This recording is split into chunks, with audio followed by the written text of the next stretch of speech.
Assalamualaikum warahmatullahi wabarakatuh.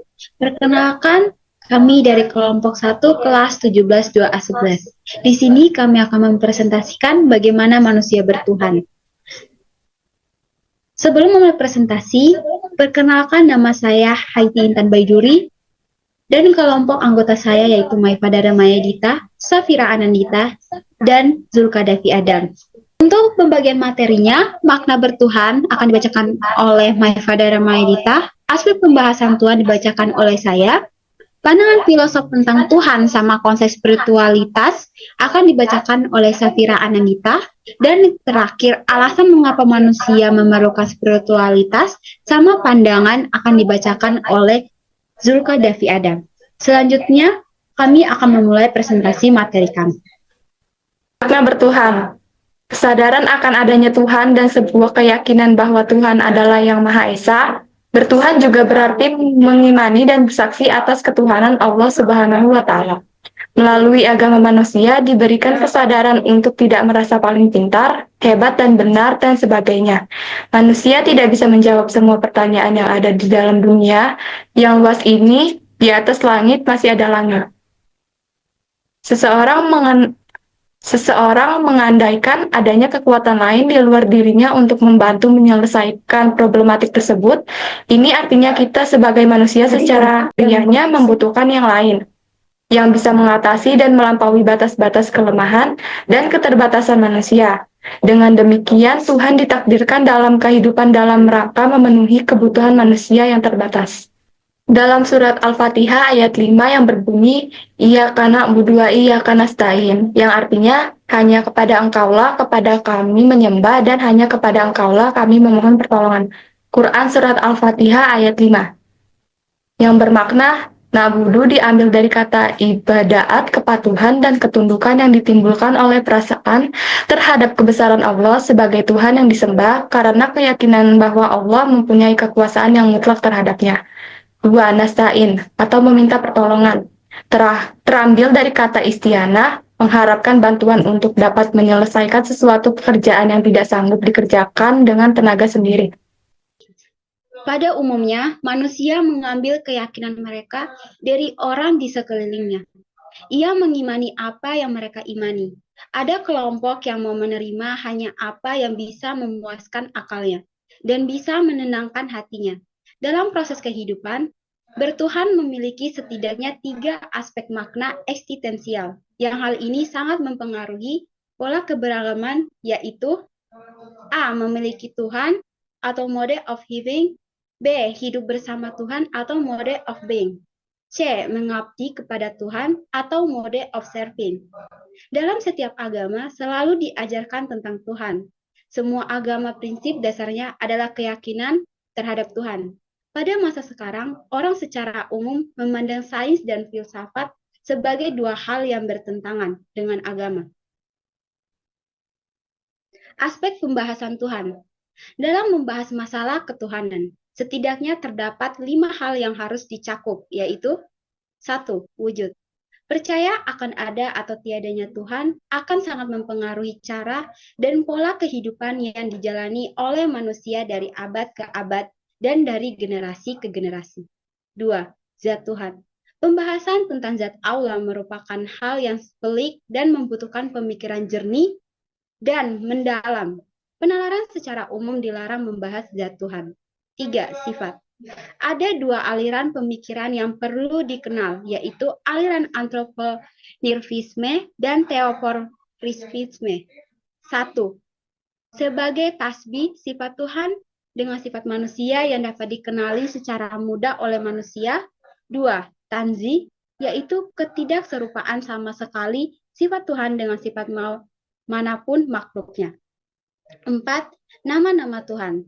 Nama adalah sebutan yang bersifat simbol, tertanda yang dinisabkan kepada suatu realitas. 5. Af'al, perbuatan Tuhan, yaitu apa saja yang telah, sedang, dan akan dilakukan Tuhan dalam kehidupan semesta ini. Pandangan filosof tentang Tuhan. Menurut para filsuf Muslim, 1. Al-Kindi. Al-Kindi menyifati Allah dengan istilah kebenaran atau al-haq yang menjadi tujuan pemikiran filsafat manusia. Al-Kindi menganggap filsafat ketuhanan mendapat kedudukan yang paling tinggi dibandingkan dengan yang lainnya. Meyakini bahwa antara filsafat dan agama Islam tidak mungkin timbul pertentangan, bahwa agama adalah sumber kebenaran, sedangkan filsafat adalah upaya metodis manusia untuk menemukan kebenaran. Kedua, ada Al-Farabi. Menurut Al-Farabi, Tuhan dapat diketahui dan dapat tidak diketahui. Tuhan itu dahir sekaligus batin. Pengetahuan terbaik tentang Tuhan adalah memahami Dia adalah sesuatu yang tidak dapat dijangkau oleh pikiran. Manusia tidak dapat mengetahui Tuhan karena kapasitas intelektualnya terbatas. Sedangkan Tuhan adalah substansi yang tidak terbatas. Yang ketiga, Ibnu Sina. Menurut Ibnu Sina, Tuhan identik dengan keberadaannya yang mesti. Tuhan unik dalam arti Dia adalah kemajudan yang mesti. Segala sesuatu selain Dia bergantung kepada dirinya sendiri dan keberadaannya bergantung kepada Tuhan. Kemajudan yang mesti itu jumlahnya harus satu. Yang keempat, ada Ibnu Rusyid. Semua kemajudan sesuai dengan kemajudan manusia atau dalil inayah bahwa kesesuaian ini dikarenakan tidak terjadi dengan sendirinya. Segala sesuatu yang diciptakan untuk kepentingan manusia, bintang gemintang bersinar di malam hari agar bisa menjadi penuntun bagi manusia. Dalil ikhtiar.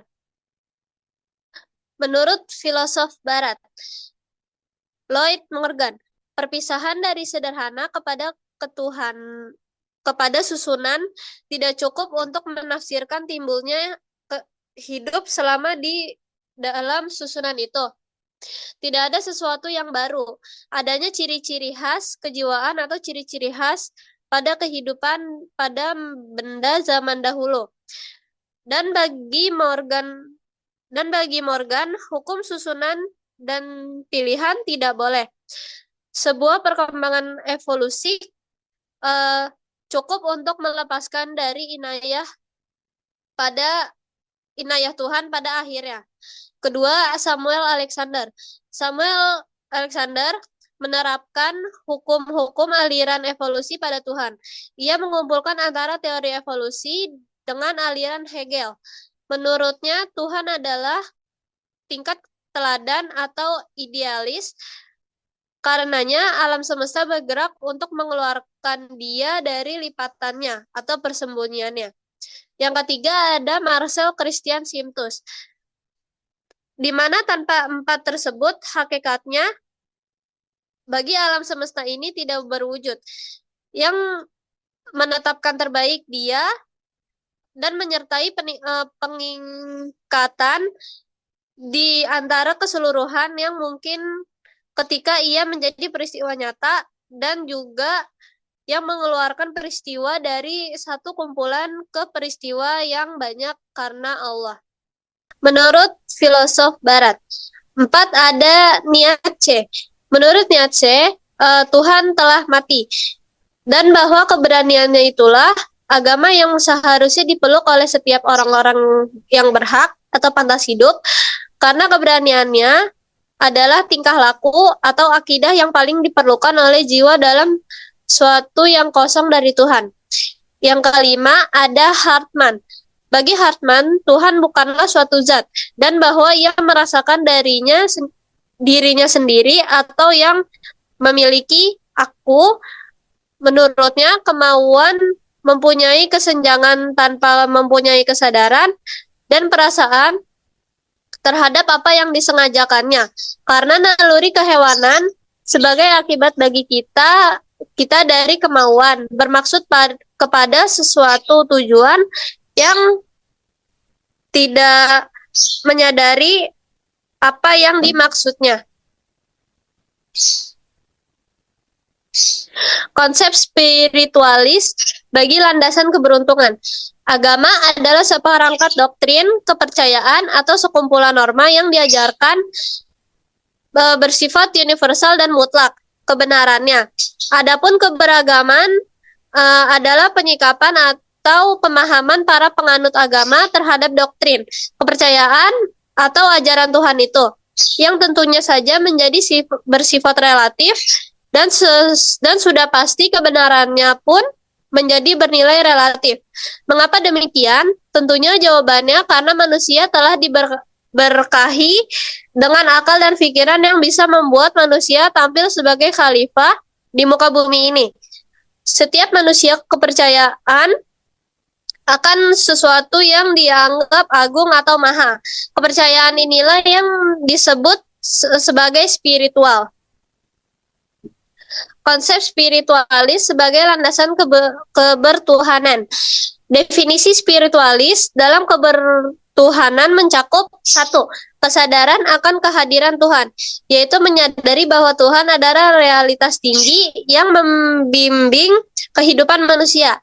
Yang kedua, pembimbingan moral dan etika, yaitu membersihkan diri dari sifat negatif seperti kesombongan, iri hati, dan keegoisan, sehingga mendekatkan diri kepada Tuhan yang dengan hati yang tulus. Yang ketiga, koneksi dengan alam semesta. Sesuatu di alam semesta terhubung dan dalam keharmonisan ilahi. Oleh karena itu, manusia harus menjaga keseimbangan hubungan dengan Tuhan, sesama manusia, dan alam. Konsep spiritualis sebagai landasan kebertuhanan. Agama memiliki kesaksian iman, komunitas, dan kode etik. Dengan kata lain, spiritual memberikan jawaban siapa dan apa seseorang itu. Juga dan kesadaran, sedangkan agama memberikan jawaban apa yang harus dikerjakan seseorang, perilaku atau tindakan.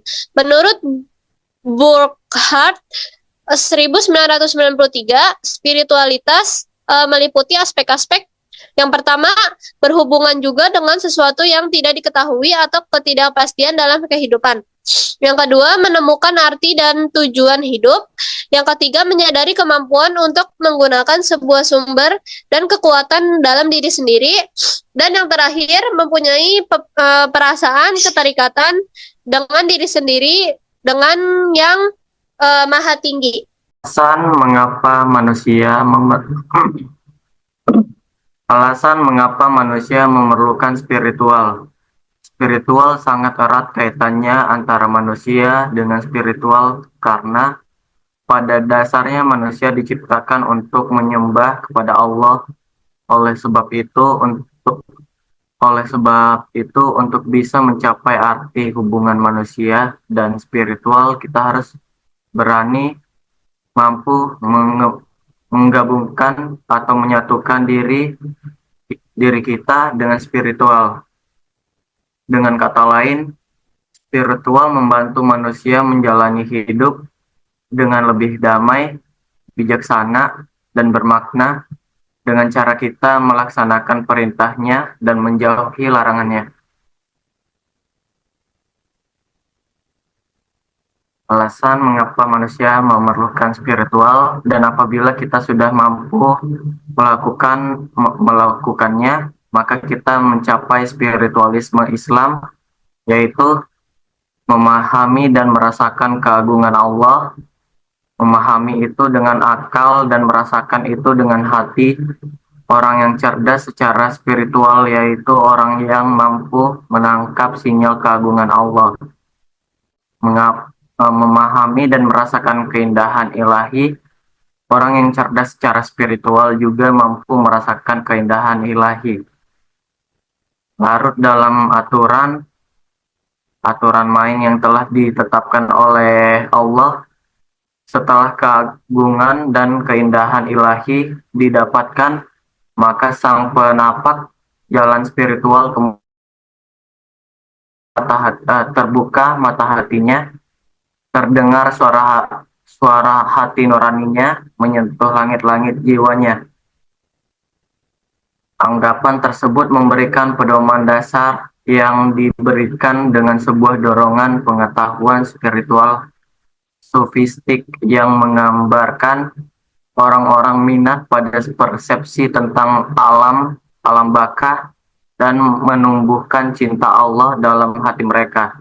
Sebuah tarikan yang dirasakan dari dorongan kuat ini membuat mereka melupakan segalanya dan memberikan pengaruh dalam hati mereka. Tarikan tersebut juga merupakan dasar agama yang melahirkan keimanan kepada Allah.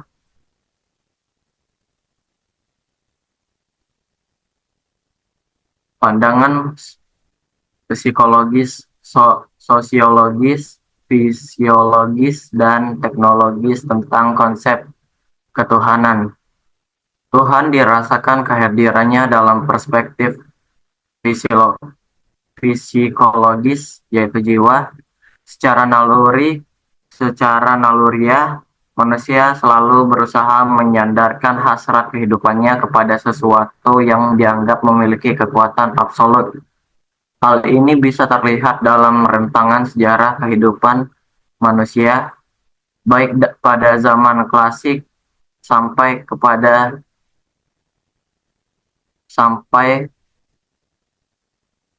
kondisi kekinian. Pada zaman klasik, manusia banyak menyandarkan keyakinannya kepada benda yang dianggap sakti, keramat, dan lain-lain sebagainya. Tuhan disembah oleh masyarakat dalam perspektif sosiologis. Agama merupakan sebuah realitas yang telah hidup dan mengiringi kehidupan manusia sejak dahulu kala. Bahkan agama akan terus mengiringi kehidupan apa lama lagi. Tuhan rasionalisme dalam perspektif filosofis. Watak pemahaman ketuhanan dalam tradisi Yunani mencakup unsur agama dan filsafat. Ide pertama tentang Tuhan terdapat dalam Iliad dan Odyssey karya Homer yang menggambarkan adanya dewa-dewa tapi tidak kekal. Baik, terima kasih kepada teman-teman yang telah mendengarkan atau melihat presentasi dari kelompok kami. Mohon maaf jika ada salah ketikan atau materi yang kurang jelas. Sekian, terima kasih kelompok dari kami. Wabillahi taufiq walhidayah. Wassalamualaikum warahmatullahi wabarakatuh.